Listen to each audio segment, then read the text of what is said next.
सभी को नमस्कार। मैथमेटिकल फिजिक्स के लेक्चर सीरीज़ में आपका पुनः स्वागत है। लास्ट क्लास में हमने टाइप ऑफ टेंसर पढ़े थे, जिसमें हमने पढ़ा था contravariant tensor, covariant tensor, mixed tensor और एक इनवेरिएंट की हमने डेफिनेशन पढ़ी थी, है ना। तीन तरह की हमने डेफिनेशन बेसिकली हमने पढ़ी थी। एक तो पढ़ा था अपन ने कॉन्ट्रावेरिएंट,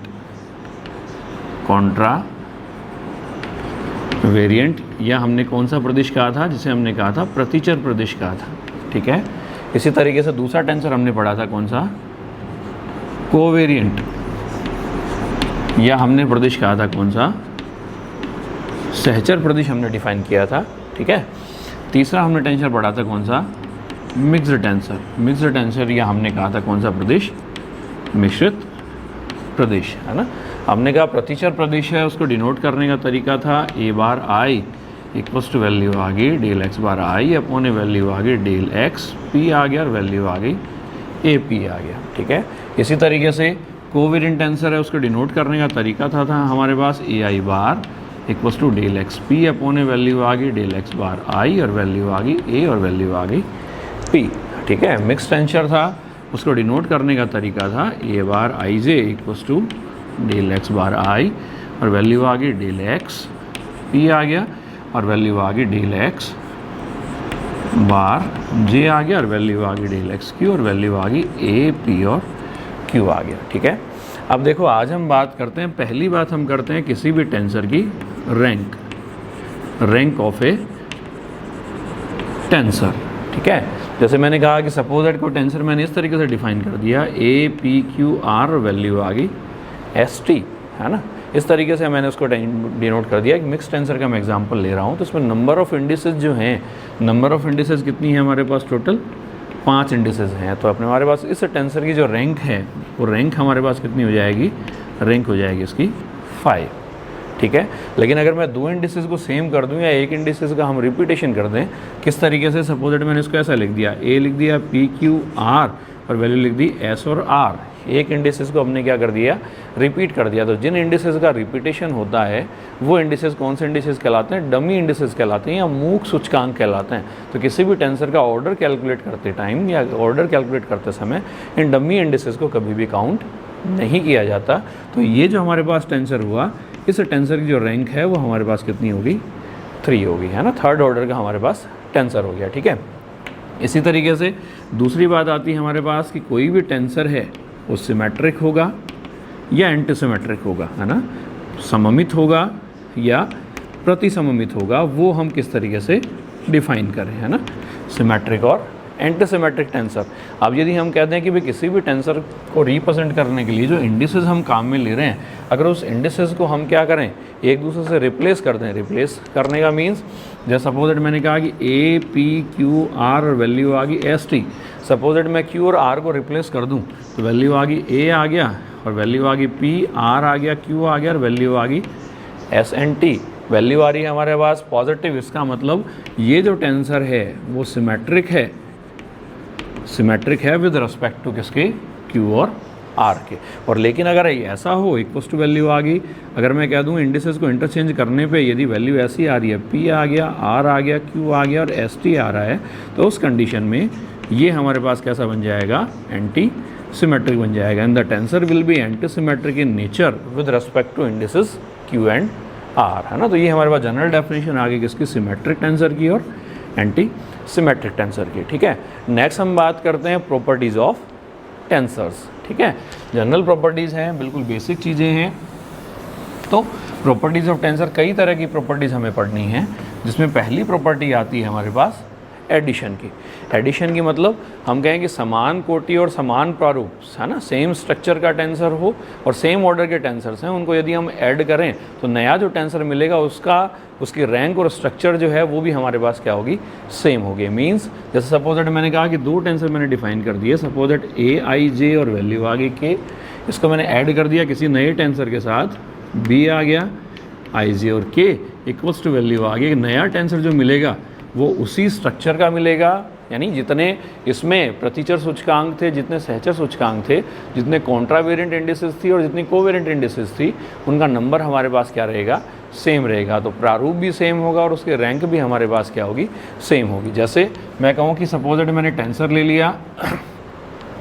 लिया मैंने, suppose that A bar, value आ गई पी क्यू और आर, मैं डिफाइन करूँ उसको, मैंने लिख दिया del x bar P upon ए वैल्यू आ गई del x I, del x bar Q upon A value आ गई डेल एक्स जे, और वैल्यू आ गई डेल एक्स के आ गया, और अपॉन ए वैल्यू आ गई डेल एक्स बार, और वैल्यू आ गई आर। तो इसको मैं क्या लिख दूँ, ए आ गया और वैल्यू आ गई आई जे और के आ गया। ठीक है, इसी तरीके से अगर मैं लिखूँ बी आ गया बार, वैल्यू आ गई P Q and R equals to value आ गई del x bar P upon ए वैल्यू आ गई del x I, del x bar Q upon A value आ गई डेल एक्स जे, और वैल्यू आ गई डेल एक्स के अपॉन ए value आ गई डेल एक्स बार, और वैल्यू आ गई आर, और वैल्यू आ गई बी आई जे और के। अगर इन दोनों को मैं ऐड कर दूं तो वैल्यू कितनी आ गई, ए बार आ गया, वैल्यू आ गई पी क्यू और आर, प्लस में वैल्यू आ गई बी, और वैल्यू आ गई पी क्यू और आर। ये टर्म क्या आ जाएगी, दोनों में कॉमन आ जाएगी, that means del x P upon A value आ गई I, del Q upon A value आ गई डेल एक्स जे, और डेल एक्स के अपॉन ए वैल्यू आ गई डेल एक्स बार आर आ गया, और ये वैल्यू आ गई ए आई जे के, प्लस में वैल्यू आ गई बी आई जे और के, है ना। ये ट्रांसफॉर्मेशन इक्वेशन है, यानी इन दोनों का जो एडिशन है उसकी ट्रांसफॉर्मेशन इक्वेशन है, बिल्कुल उसी तरीके से बन रही है जिस तरीके से हम एक थर्ड ऑर्डर टेंसर की ट्रांसफॉर्मेशन इक्वेशन हम लिखते हैं। तो मैं इसको क्या लिख दूँ, इसको मैंने ऐसा लिख दिया, सी आ गया और वैल्यू आ गई P Q R equals to value आ गई हमारे पास क्या बना, del x bar P upon ए वैल्यू आ गई del x I, del x bar Q upon A value आ गई डेल एक्स जे, और डेल एक्स के अपॉन ए वैल्यू आ गई डेल एक्स आर, और इसको मैं लिख दिया सी आई जे और के आ गया। इसका मतलब किन्हीं दो टेंसर्स का एडिशन, जिन द टेंसर्स का हमारे पास क्या होना चाहिए, जिनका स्ट्रक्चर हमारे पास सेम होना चाहिए और जिनका रैंक भी हमारे पास क्या होना चाहिए, सेम होना चाहिए, तो उनके एडिशन से भी हमें सेम स्ट्रक्चर का और सेम रैंक का ही नया टेंसर हमें मिलता है। सेम ऐसा स्टेटमेंट हम किसके लिए कह सकते हैं, सब्ट्रैक्शन के लिए कह सकते हैं। सब्ट्रैक्शन मीन्स सेम ऐसा ही स्टेटमेंट हम लिख सकते हैं कि आई जे आ गया, के आ गया, माइनस आ गया, वैल्यू आ गई बी आ गया, आई जे के आ गया, इक्वल्स टू वैल्यू आ गई सी आ गया, और वैल्यू आ गई आई जे एंड के आ गया। ठीक है, तो सेम डेफिनेशन हम सब्ट्रैक्शन के लिए भी हम डिफाइन कर सकते हैं। नेक्स्ट प्रॉपर्टी जो आती है हमारे पास, नेक्स्ट प्रॉपर्टी आती है हमारे पास आउटर प्रोडक्ट। आउटर प्रोडक्ट मतलब अगर हम किन्हीं दो टेंसर्स का मल्टीप्लिकेशन करें, किन्हीं दो टेंसर को यदि हम मल्टीप्लाई करें तो मल्टीप्लाई करने पर देखो क्या होगा। जैसे नेक्स्ट प्रॉपर्टी है हमारे पास क्या, नेक्स्ट प्रॉपर्टी है हमारे पास आउटर प्रोडक्ट। आउटर प्रोडक्ट का मतलब एक सिंपल मल्टीप्लिकेशन है। सपोज दैट मैंने दो टेंसर ले लिए है ना, जैसे मैंने कह दिया आई आ गया, जे आ गया, के आ गया, और मैंने इसको मल्टीप्लाई कर दिया बी एल और एम से। ठीक है, इन दोनों का मैं सिंपल एक मल्टीप्लिकेशन में अगर कैलकुलेट करना चाहूँ तो देखो हमारे पास सिंपल क्या बना। जैसे मैंने कह दिया ए आ गया, वैल्यू आ गई पी क्यू और आर, बी कह दिया मैंने वैल्यू आ गई एस और वैल्यू आ गई टी। ट्रांसफॉर्मेशन इक्वेशन लिखूँ मैं अगर दोनों की, तो ट्रांसफॉर्मेशन इक्वेशन देखो कैसी बनेगी। ट्रांसफॉर्मेशन इक्वेशन बन जाएगी डेल एक्स पी अपॉन ए वैल्यू आ गई del x I, del x Q upon A value आ गई डेल एक्स जे, और वैल्यू आ गई डेल एक्स के अपॉन ए वैल्यू आ गई डेल एक्स आर। तो वैल्यू कितनी बन गई, ए आई जे और के आ गया। ठीक है, इसी तरीके से अगर इसको लिखना चाहूँ तो वैल्यू आ गई डेल एक्स एस आ गया अपॉन ए वैल्यू आ गई डेल एक्स एल लिख दें, और वैल्यू आ गई डेल एक्स एम अपॉन ए वैल्यू लिख दें डेल एक्स बार टी। तो इक्वल्स टू वैल्यू आ गई बी आ गया और वैल्यू आ गई एल और एम। अब देखो इन दोनों इक्वेशंस को यदि मैं मल्टीप्लाई कर देता हूँ, है ना, अगर इन दोनों इक्वेशंस को मैं मल्टीप्लाई करूँ तो वैल्यू क्या बनेगी, देखो पी क्यू आ गया और वैल्यू आ गई R multiplied by S and T. तो वैल्यू क्या बनेगी, वैल्यू आ गई डेल एक्स पी अपॉन ए वैल्यू आ गई del x I, del x bar Q upon A value आ गई del x J, del x K upon ए वैल्यू आ गई डेल एक्स बार आर, और वैल्यू आ गई del x bar S upon ए value आ गई डेल एक्स और एल, और वैल्यू आ गई डेल एक्स एम अपॉन ए वैल्यू आ गई डेल एक्स बार, और वैल्यू आ गई टी, और वैल्यू आ गई ए आई जे के, और वैल्यू आ गई बी एल और एम। तो जो ट्रांसफॉर्मेशन इक्वेशन जो बन रही है वो हमारे पास कुछ इस तरीके से बन रही है कि जैसे फिफ्थ ऑर्डर का टेंसर हो, उसकी ट्रांसफॉर्मेशन इक्वेशन हो। इसका मतलब एक सिंपल मल्टीप्लिकेशन आ गया, इसको मैं लिख दिया, क्या लिख दूँ मैं, P आ गया, Q आ गया, S आ गया और वैल्यू आ गई R and T, same term आ गई, वैल्यू आ गई C I J आ गया, L आ गया और वैल्यू आ गई Q और M। ये थर्ड ऑर्डर का टेंसर था, ये सेकंड ऑर्डर का टेंसर था, दोनों को हमने मल्टीप्लाई कर दिया। मल्टीप्लाई करने से हमारे पास जो नया टेंसर बना वो कौन से ऑर्डर का बन गया, फिफ्थ ऑर्डर का बन गया। तो आउटर प्रोडक्ट ऑफ टेंसर जो है वो हमारे पास क्या है, एक सिंपल प्रोडक्ट है, एक सिंपल मल्टीप्लिकेशन है, ठीक है। इसी तरीके से नेक्स्ट हमारे पास प्रॉपर्टी आती है आउटर प्रोडक्ट के बाद, नेक्स्ट प्रॉपर्टी आती है हमारे पास किसकी, नेक्स्ट प्रॉपर्टी आती है कॉन्ट्रैक्शंस, कॉन्ट्रैक्शन ऑफ टेंसर या प्रदिश संकुचन, है ना, प्रदिशों का संकुचन किस तरीके से हम करेंगे, है ना। तो जैसे सपोज दैट यही टर्म मैं ले लूँ, जैसे मैंने कह दिया कि A P Q R और सपोज दैट वैल्यू और डिफाइन कर दी, सपोज दैट मैंने कह दिया वैल्यू आ गई S और T, है ना। तो ये वैल्यू हमारे पास कितनी बन गई, इसको क्या लिखें, डेल x बार, वैल्यू आ गई R अपॉन वैल्यू आ गई डेल x और वैल्यू आ गई K, फिर वैल्यू आ गई डेल x और वैल्यू आ गई डेल x बार S आ गया और वैल्यू आ गई डेल x बार T आ गया और यहाँ लिख दिया हमने K L लिख दिया और M लिख दिया और नया टेंसर ले लिया हमने A, वैल्यू आ गई I J K और वैल्यू आ गई L और M, ठीक है। अब मैं कहूँ कि सपोज दैट कॉन्ट्रैक्शन का मतलब क्या है, अगर किन्हीं दो इंडिसेस को हम सेम कर दें, इक्वल कर दें, किन्हीं दो इंडिसेस को सेम करने का मतलब सपोज दैट मैं लिख दिया R इक्वल टू लिख दी मैंने किसके बराबर, T के बराबर लिख दी, है ना।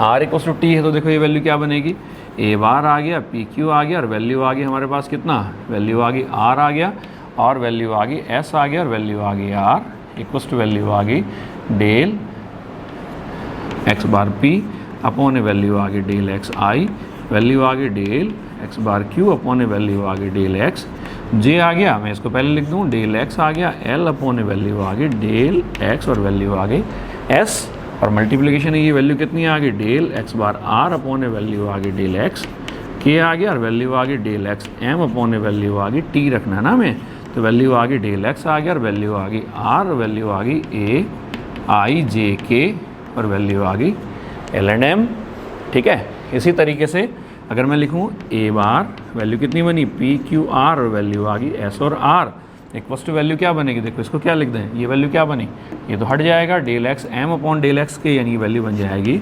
Del x bar P upon value आ गई del x I del x bar Q upon value आ गई डेल x J और ये वैल्यू आ गई del x L upon value आ गई डेल x और वैल्यू आ गई S। ये कितना बना, इसको हटा दें, इसको क्या लिख दें, ये क्रोनिकल डेल्टा बन गया डेल M K और वैल्यू आ गई A I J K और वैल्यू आ गई L और M। क्रोनिकल डेल्टा डेफिनेशन क्या आती है, डेफिनेशन आती है डेल एम के इक्वल्स टू वैल्यू आएगी 1 कब, जब m इक्वल्स टू k हो, और इक्वल्स टू वैल्यू आएगी 0 कब, जब m does not equals to k हो। तो इसकी वैल्यू कब पॉसिबल है, जब m इक्वल्स टू कितना हो, k हो। इसका मतलब अगर m इक्वल्स टू k रखें, है ना, तो देखो ये ट्रांसफॉर्मेशन हमारे पास किस तरीके से बन रही है, नई ट्रांसफॉर्मेशन इक्वेशन बन रही है a bar P Q R upon value आ गई S R equals to value आ गई del x bar P upon del x I del x bar Q upon value आ गई डेल एक्स जे और वैल्यू आ गई del x L upon value आ गई डेल एक्स एस। और m इक्वल्स टू के रखें तो वैल्यू आ गई ए आई जे के आ गया, सॉरी आई जे के आ गया और वैल्यू आ गई एल और के आ गया। तो ये जो ट्रांसफॉर्मेशन इक्वेशन है किस तरीके से है, जैसे हम किसी एक थर्ड ऑर्डर टेंसर के लिए ट्रांसफॉर्मेशन इक्वेशन लिखें, है ना, थर्ड ऑर्डर के टेंसर के लिए ट्रांसफॉर्मेशन इक्वेशन लिखें, उस तरीके से हमारे पास ट्रांसफॉर्मेशन इक्वेशन बन रही है। इसका मतलब हमने कॉन्ट्रैक्शन किया, अगर दो इंडिसेस को बराबर अगर हमने लिख दिया तो जो 5th रैंक का हमारे पास टेंसर था वो रिड्यूस हो गया हमारे पास किसमें, एक थर्ड रैंक के टेंसर में रिड्यूस हो गया। तो ये हमारे पास कहलाता है क्या, कॉन्ट्रैक्शन ऑफ टेंसर। इसी तरीके से नेक्स्ट जो प्रॉपर्टी आती है, नेक्स्ट प्रॉपर्टी आती है हमारे पास क्या, inner product, inner product of tensor. जिस तरीके से आउटर प्रोडक्ट को हमने क्या कहा, आउटर प्रोडक्ट हमने कहा कि सिंपल मल्टीप्लिकेशन है ना, उसी तरीके से इनर प्रोडक्ट है, उसमें 2 स्टेप्स आती हैं। पहली स्टेप तो आती है हमारे पास सिंपल प्रोडक्ट ऑफ टेंसर्स, यानी सबसे पहले हमें क्या करना है, 2 टेंसर्स का हमें आउटर प्रोडक्ट हमें कैलकुलेट करना है ना, 2 टेंसर्स का हमें आउटर प्रोडक्ट कैलकुलेट करना है और फिर उसके बाद हमें क्या करना है, उनका कॉन्ट्रैक्शन करना है। तो 2 स्टेप हमें अप्लाई करनी है। First of all we have to find out the outer product of 2 tensors, then we can apply the contraction. ठीक है, तो कॉन्ट्रैक्शन से हम क्या कर सकते हैं, किसी भी टेंसर की रैंक को हम रिड्यूस कर सकते हैं। ठीक है, तो जल्दी मिलते हैं एक नए वीडियो में। बहुत बहुत धन्यवाद, थैंक यू सो मच।